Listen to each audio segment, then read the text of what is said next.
यह कहानी है दाऊद और गोलियत की। चलो अब शुरू करते हैं। बहुत समय पहले इस्राएल और पलिश्ती जातियों के बीच भयंकर युद्ध चल रहा था। दो पहाड़ों के बीच एक बड़ी घाटी थी। एक ओर इस्राएल की सेना खड़ी थी और दूसरी ओर पलिश्ती सेना। पलिश्तियों की ओर से प्रतिदिन एक विशालकाय योद्धा आगे आता था जिसका नाम गोलियत था। उसका शरीर लोहे के भारी कवच से ढका हुआ था, हाथ में भाला और तलवार थी और उसकी आवाज इतनी भयानक थी कि उसे सुनकर ही शत्रु कांप उठता था।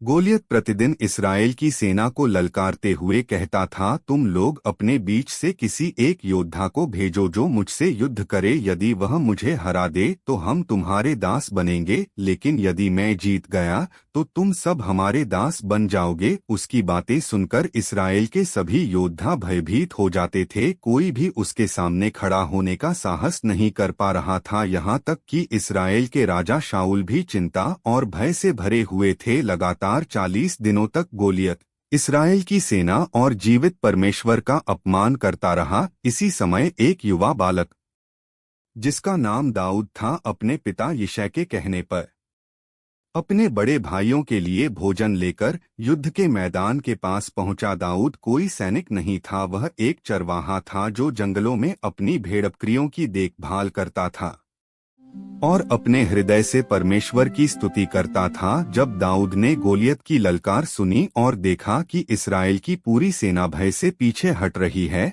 तो उसका हृदय दुखी हो गया।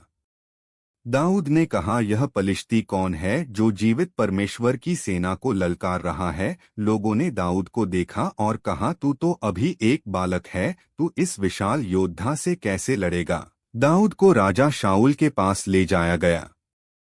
वहां दाऊद ने पूरे विश्वास के साथ कहा, हे राजा, जब मैं अपने पिता की भेड़ों की रखवाली करता था तब शेर और भालू उन पर हमला करते थे, लेकिन परमेश्वर ने मुझे उनके पंजों से बचाया। वही परमेश्वर मुझे इस गोलियत से भी बचाएगा।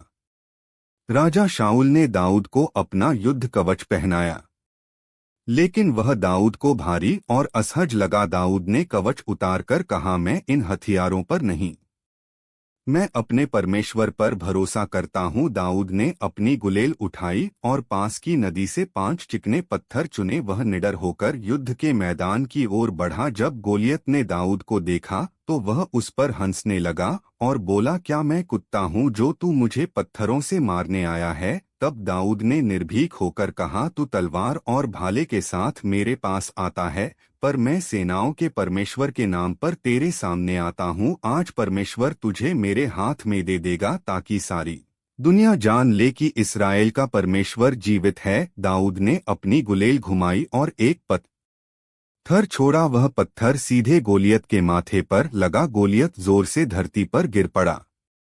दाऊद उसके पास गया और उसी की तलवार से उसका अंत कर दिया। यह देखकर पलिश्ती सेना डर गई और भाग खड़ी हुई। इस्राएल की सेना ने उनका पीछा किया और महान विजय प्राप्त की। इस कहानी से हमें यह शिक्षा मिलती है कि विजय शक्ति से नहीं बल्कि परमेश्वर पर विश्वास से मिलती है।